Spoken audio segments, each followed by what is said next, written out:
No time for gloom. Welcome to the Doom Room. I'm Doomed. I'm Alex. Boom, boom. It's the Doom Room. I'm Doomed. I'm Justin. I'm Pete. And we are going to be talking about Season 1, Episode 2 of Doom Patrol, Donkey Patrol, as we continue to make our way through the first season here. Now, if it's been a while since you checked it out for whatever reason, the Doom Patrol, and they don't even call themselves that yet, they're just a bunch of people who are hanging out. They have decided to be heroes, stand up to, they don't know it also yet, but Mr. Nobody, and save the town of Cloverton after they kind of wrecked it in a blob-fueled rampage in the last episode.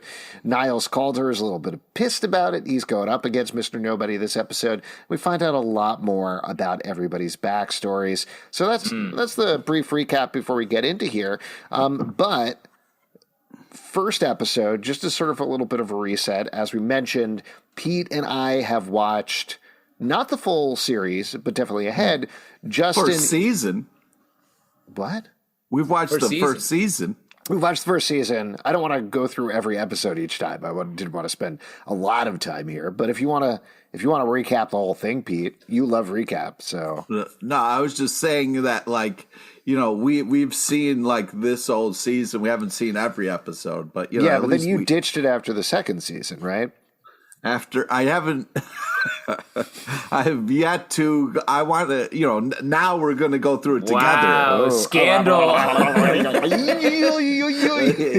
There's steam coming out your ears, boy. Oh man! I wanted to check in with Justin because you are still coming into this relatively clean in terms of the second episode. I think you were pretty positive on the first episode. If anything, I was probably the most negative about the first episode, even though I really liked it a lot. But what'd you think? How did you feel this one improved on the first episode? Was a step down? Where was it for you? I think it's an improvement. I really like the tone of this show is so different from every other superhero show. I think I said this a lot last time, but it's like really funny. At the same time, it's this like actual jokes, good comedy writing paired with like all this bad stuff happening to these characters. And we meet Cyborg in this episode and get to see a bunch of bad stuff that has happened to him as well. Cyborg to me is a really weird, interesting fit for this show. And certainly that's sort of the point here because he's presented as an actual superhero, or the way that he puts it, I think he says he's 5 years away from the Justice League. Yeah, future JL member. Yeah. So he's very different from everybody else here, and he's certainly he's in this mode that I really like a lot, where he's playing against Rita and Larry in this episode who are like, we don't want to do anything. Please leave us alone. Yeah. And Cyborg's whole thing is like, no, I'm a hero. I'm going to do my hero thing. I'm going to push you a little harder about this. And that push and pull versus where we left them at the end of the last episode really plays nicely into that tease from Alan Tiddick as Mr. Nobody, I think, where at the end of the last episode, he was like, we're not going to do the typical superhero thing. This is not going to be that. And Cyborg is still in the superhero mode, but is slowly going to have to come around to the idea that things happen a little differently here at Doom Manor. Well, nice. I think is that Dalton? Timothy Dalton right there? I don't know what that was. Oh, cool. Southern Gentleman is kind of what I was going for. Wow. Nice. Ooh, I I'm got just you. sitting here on the porch drinking my sweet tea and being doomed. Don't spoil a huge pivotal character coming down the pipeline for Foghorn Leghorn?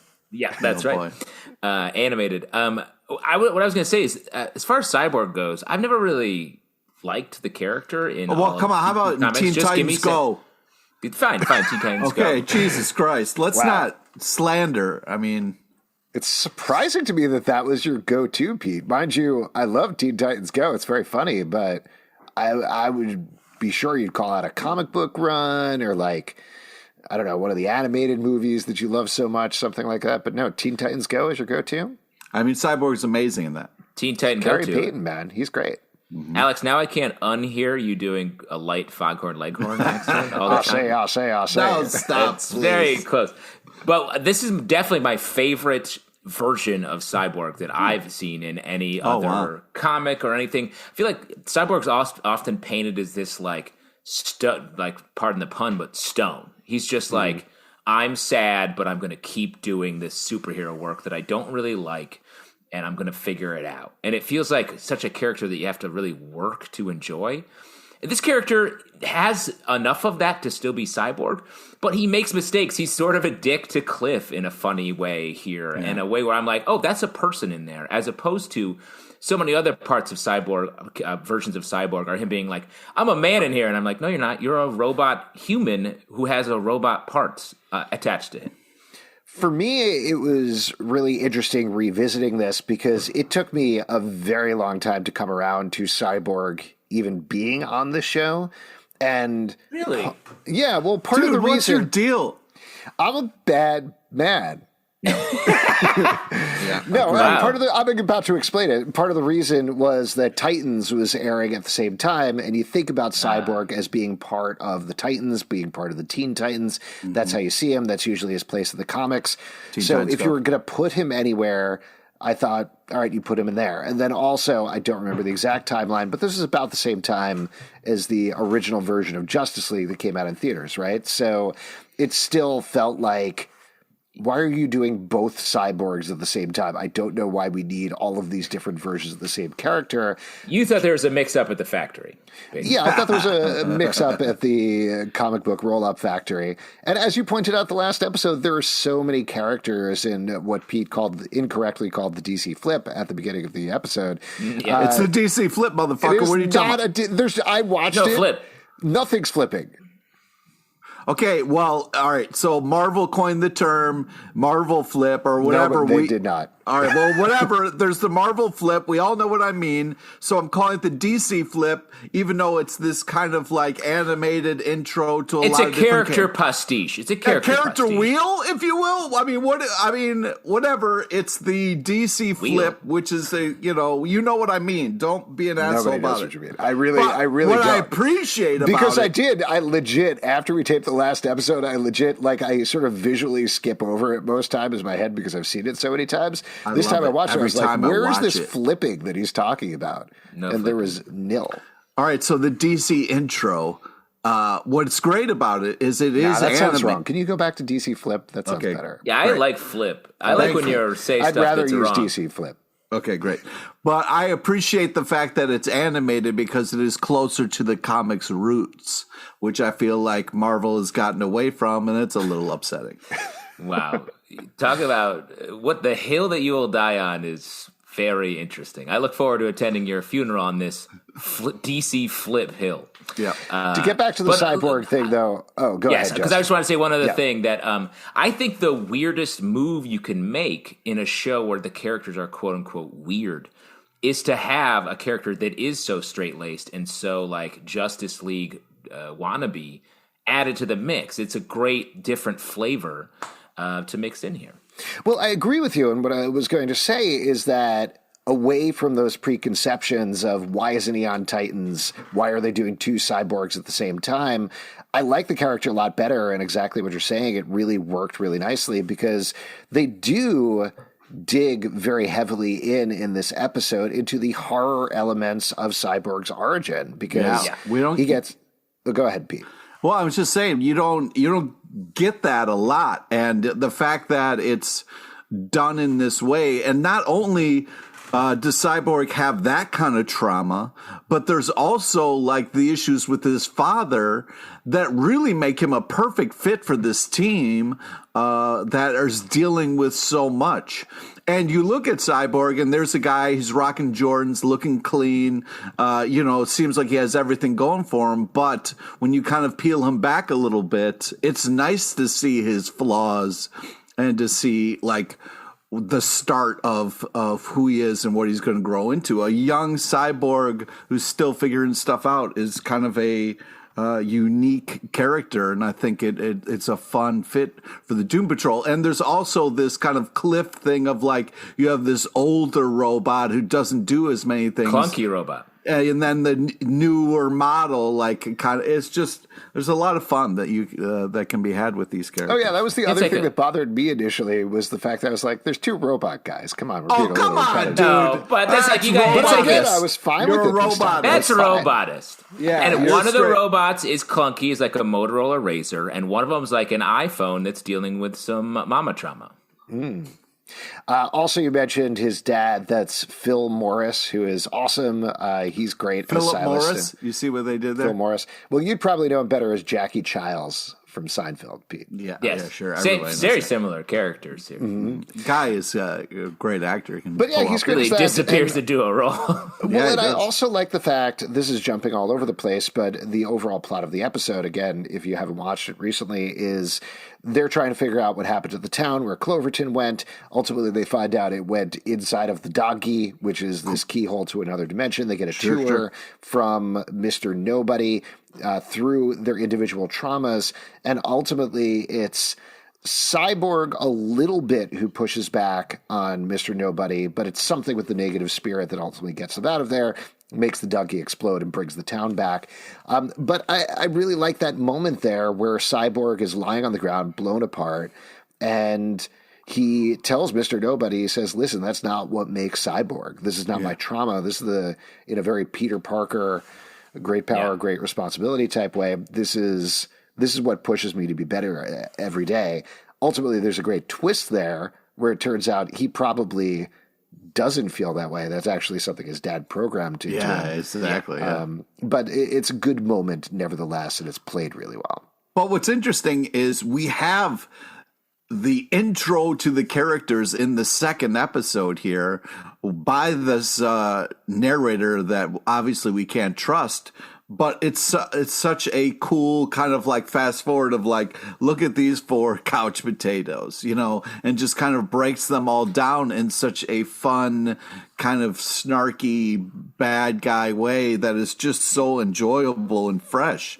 Back to what Justin is talking about a little bit. It's a great tone, yeah. And I like some of the lines in here are so funny. Like, let the pretentious title sequence begin. Like, just what we were talking about. Yeah. It's like they heard our first episode of the podcast and changed the show to suit it. And so also, I listened. He was like, you know what? I should be drinking for this. And I was like, you're right. What am I doing? I went and got a drink, like. Oh, that's great. Wow. What did you drink? What did you partake of, Pete? I had some vodka.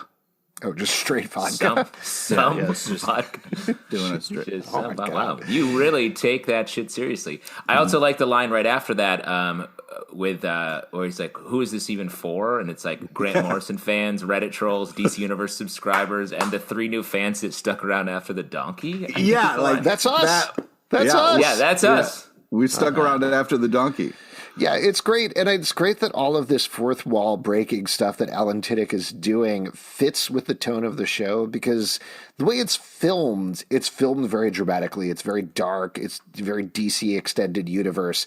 But the way that everybody is playing it fits differently and fits with the tone of what's going on there and allows those things to happen. It's also, like you were saying, it's a little thing, but like the fact that Alan Tudyk does the recap and is making fun of everybody during the recap perfectly sets the tone there right at the beginning of the episode, where it does allow these wild flights of fancy to begin, where you don't even, I think you briefly get to see the characters, if I remember, and then there's a talking cockroach named Ezekiel who's like, finally it's my time to shine. Dude, the cockroach, the cockroach Booger. Part.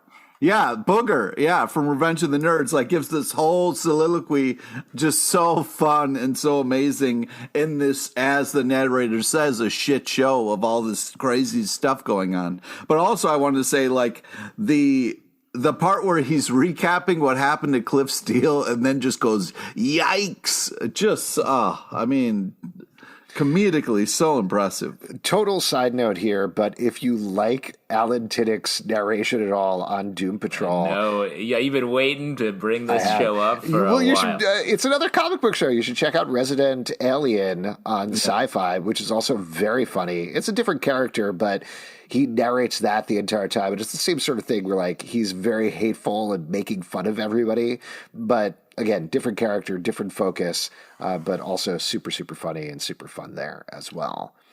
I mean, the part where he's like, and these clowns got in their clown car and went to the clown. Went to Clown Town. Yeah, went to Clowntown.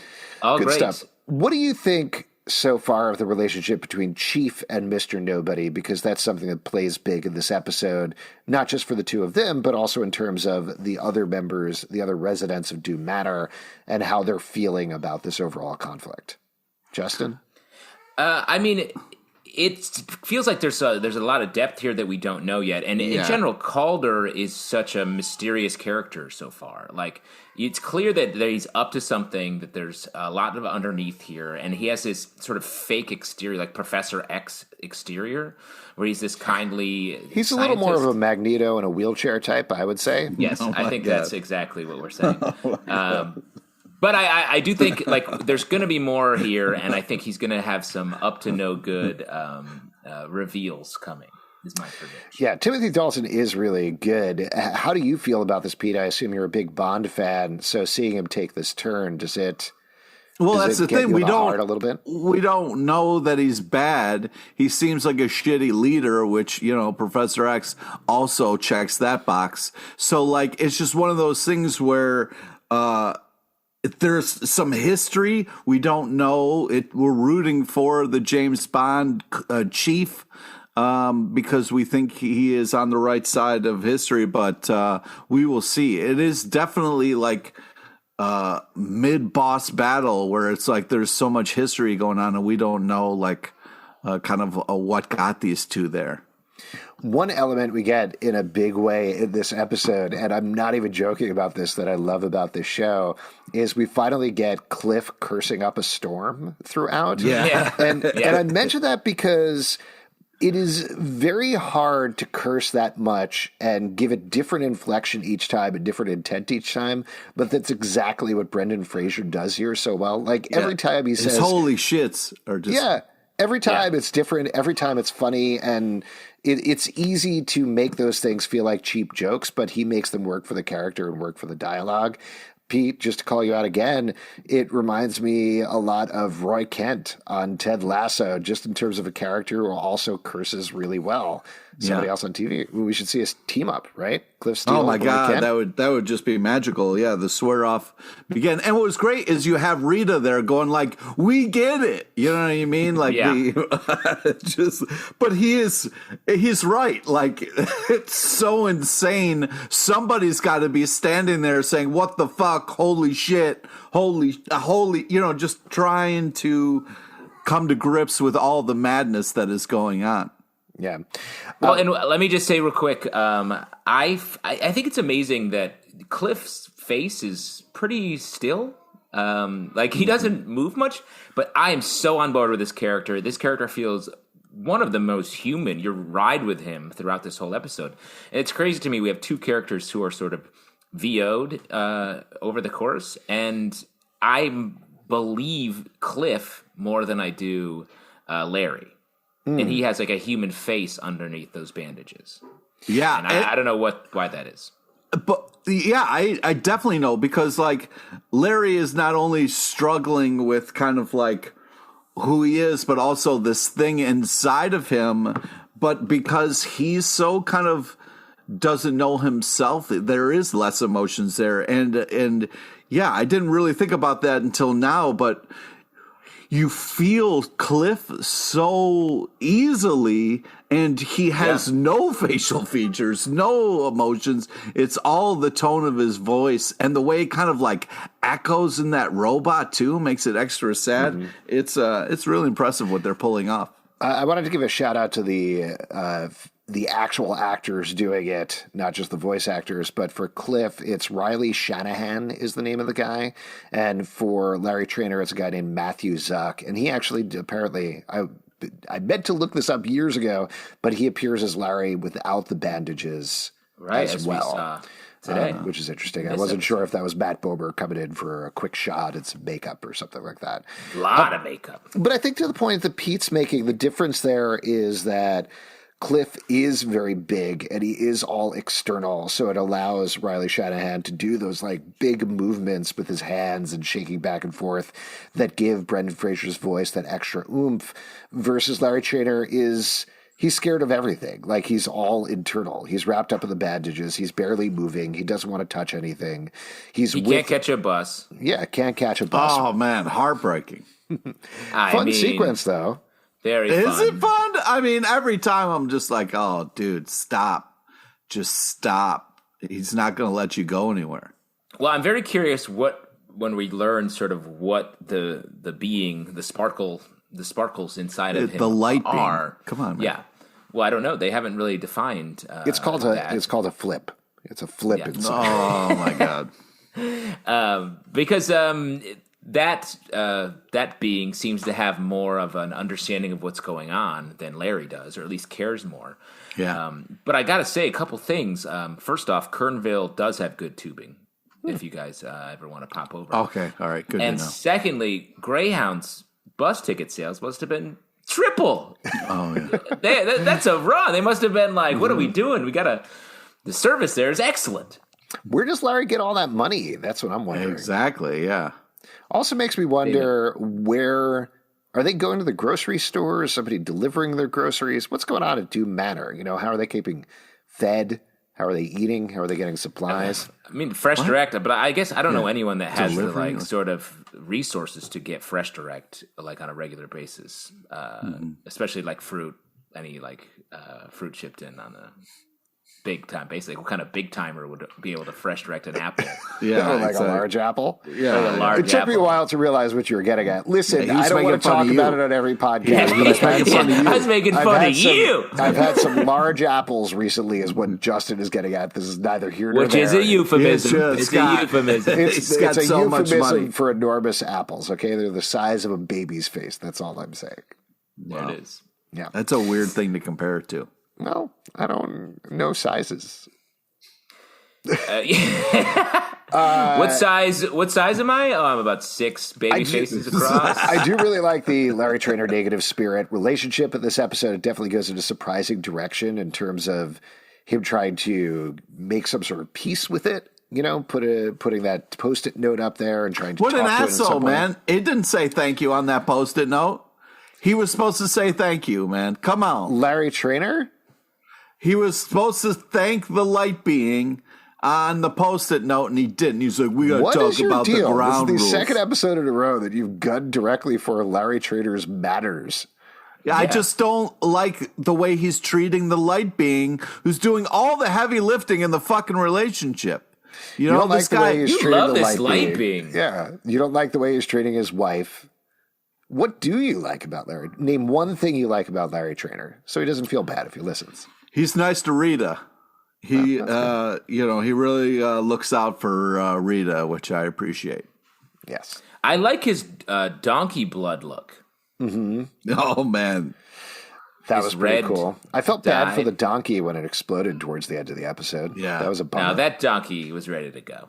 I was think it? how full that donkey was all that whole episode. I do Full of love- bricks. Oh, go ahead, Pete. I do love the idea of Cyborg trying to wrap its mind around the fact that this donkey is somehow a gateway to something. Like, that was really fun to be like, just give me a second. I need to, process.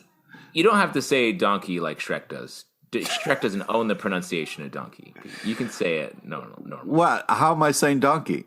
You said donkey? Yeah, donkey. Donkey? To be fair, we should mention to anybody listening To to be the fair. podcast right now, Pete is taping this from a swamp. Yeah. Pete has the most Shrek in him, technically. Oh, man. Do you have any Shrek in you, Pete? You want some? That was the worst You know what? dad joke ever. I've been married for a very long time, but that never worked as a pickup. I feel bad for your wife. I could see you in a bar in the mid-'90s just being like, hey, the height of Shrek. Height of Shrek. Right. Shrek 2 even bigger than the first one. Didn't work. Never worked. It was the green face paint. I love the scene where Rita is trying to psych herself up to blob out and go inside of the donkey. Very fun stuff there. Very fun stuff in terms of she needs to channel the proper emotions as an actor to get into blob form. That was really good. Just overall, I love Rita in this show. She just has a fun tone, and Yeah. I love the idea It seems almost beyond refusal of the call, so much as she has no heroic bones in her body whatsoever. Yeah, and to have someone who's like so vulnerable, but also gets to be sort of the brassy, tough one as well from moment to moment is great. And also, I mean, she's surrounding herself with posters of herself. I mean, that's pretty vain. One thing I did want to talk about, like that you guys mentioned in the last episode that I really noticed in this episode, the music. I mean, the fact that when we had that kind of like open pit and like the heavy organ was so fun and like really kind of like emphasize the intensity, but also this kind of like clowny fun to kind of undercut it a little bit. It was such an interesting, cool choice. And gotta shout out the Bowie song at the end of the episode. Oh yeah, Lazarus, I think is the name of it, and man, awesome. We should talk about regular human Jane because we haven't touched on her at all, and she has a big plot line in this episode as Cliff finds out a lot more about her different personalities, how she has this whole map of her different personalities called the Underground. Justin, What was your take on that? How'd you feel about all this information here? I really like all this. I really like the way they're showing her personalities shift, the sort of little blur that goes across her. I think that's really cool. We get to see her like sort of Phoenix energy character, Lucy Fugue, Hammerhead, the person that turns metal words into metal, which was very cool. That's so hardcore, dude. So hardcore. I have a crackpot theory that you guys probably already know the answer to, and it seems a little bit too neat, but I was getting the idea that she's maybe Cliff's daughter in this episode. But I just wanted to say it. What's interesting is I really liked Cliff's choice in this, right? Like he was like, fuck this, I'm out. But then was like, I'm going to go to the fucking chief's office here and kind of get to the bottom of some of this. And, you know, he's watching the tapes. He's putting in the time to kind of understand how to talk to Jane, because that's really where a lot of these issues are. They don't know who they're talking to. They don't know what she's been through. They don't know who's what. So like the fact that, you know, Cliff was willing to kind of put in the time, watch VHS tapes, which is not easy. And on a very old TV with knobs. Yeah. And then kind of like gets the kind of like key information and then goes to kind of save Vic was pretty awesome. But then when he's just sitting against the door talking to her, it was just so amazing and heartbroken and so well shot to show this kind of monster of a character trying to make himself so small to be able to talk to Jane was such a cool, great idea. The other thing that I really like about the dynamic, and this gets back to your theory about the daughter thing a little bit, is at the very least, Cliff's reasons for trying to help Jane are not entirely altruistic, which she immediately calls him out on. And I do think that makes it a really interesting dynamic, because in a lesser TV show, you would have Cliff realizing, well, I've lost my daughter. I'm going to connect with this woman. And she'll be like, you know what? My Niles Calder was not really a dad for me. Let's connect and hang out. And she immediately calls him on his shit and is like, no, I'm not your daughter. Don't try to replace your daughter with me. What are you doing? Stop this. And so even if it potentially heads in that direction, or she does turn out to be his daughter or anything like that, I think the way that it plays out here, it's, you know, we talk about this a lot from improv terms, but I actually think like a lot of the no but works in this show.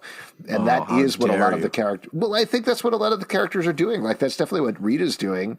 She's like, leave me alone is her whole game. But those no buts are the reason that are keeping her from growing and being a better person. The same thing with Trainer, like the fact that he refuses to get to know the light energy being inside of him is what's causing him to be stuck and emotionless, you know? What they're doing is swimming backward into the shark's mouth. Or the donkey's mouth in this. Another donkey, another old improv term, is swimming backwards into the shark's mouth, which means the character is sort of looks like they're trying to get away, but they're going to end up in the most interesting place for the episode or the scene, right in that shark's mouth. Now, let me ask you, Justin, as someone who was watching this for the first time, when you saw Jane get coughed out of a donkey, because my reaction is like, oh man, this is a fun shot. This is one fun. Yeah, this is a fun. Were you having fun at that, or are you just like, this show is too weird to comprehend? One fun, please. And can I also get a large popcorn? Thanks so much. I'll get, I'm not super hungry. I'll just get one baby's face of fun. Just one baby's face will do me. Throwing it on him. Sorry, Pete, what were you saying? Did I think it was fun? I mean, was your question. Was it too weird, or were you having fun? Pete is one of America's most hardest hitting interviewers, and he would like to know if you're having fun watching this TV show. I love it. Taking the Chris Farley show to the next level. That's how I do things. It wasn't too weird. I knew that donkey was something. Now, let's remember that donkey farted words last episode. So I was this donkey is a fun, and I'm going to keep watching wherever it goes. And we stayed past the donkey, so we're kind of in. That's what I'm saying. Yeah. Any other notes, any other scenes or moments that you guys want to call out? I'll just mention I wrote down the line. I think this is definitely Rita, but I think this is when they're talking about the donkey door thing. Her shouting, "I am a Golden Globe nominee," made me laugh pretty hard. So good. Great dialogue on this show. Great writing, great dialogue. I wrote down the same line. I do want to say, like, we talked about it briefly about Cyborg's dad repeating the line back to him at the end of the episode, and Cyborg looking at him like, that's in my brain. I thought it was such a cool move to have that happen, but not really explain it and just put it in the air, because clearly that's something we're going to deal with later. And I think we're going to learn that Vic's dad is maybe not so great, and then through that Calder is also sort of maybe not the greatest person. Well, and also I think I like the way that Vic plays that immediately afterwards, because he isn't like you're saying, he doesn't immediately shoot it back as his dad. He plays it pretty cool and is like, I'm gonna hang out here for a little bit. I'm gonna just kind of see how things go. No big deal. Don't even worry about it. So he's starting to realize things are very wrong with his life, and he might be as monstrous as anybody else in Doom Manor, but he's not quite there yet. And like a good hero, he's trying to investigate the mystery and figure it out first. Pete, any scenes or moments you wanted to call out in particular? Yeah, the part where, Trainer is struggling, and then the little kid goes, "Mommy, the mummy is awake." Oh, just really fun. Like, the fact that they're, just kind of like monsters out in the world struggling at things, and there's like people commenting on it. Just very, very cool. The bandage guy, Miss Goopy Cyborg set up there for when they first arrived inside the donkey was very cool. And then we get this last image of this painting, which I think was Cyborg holding Calder, was it, that we see? Was it Cyborg holding Calder, or was it just Cyborg as a monster? That's what I saw it as. It was holding somebody. It was definitely like... it was something horrifying, and it feels predictive. And I guess we have whoever the painting personality maybe is.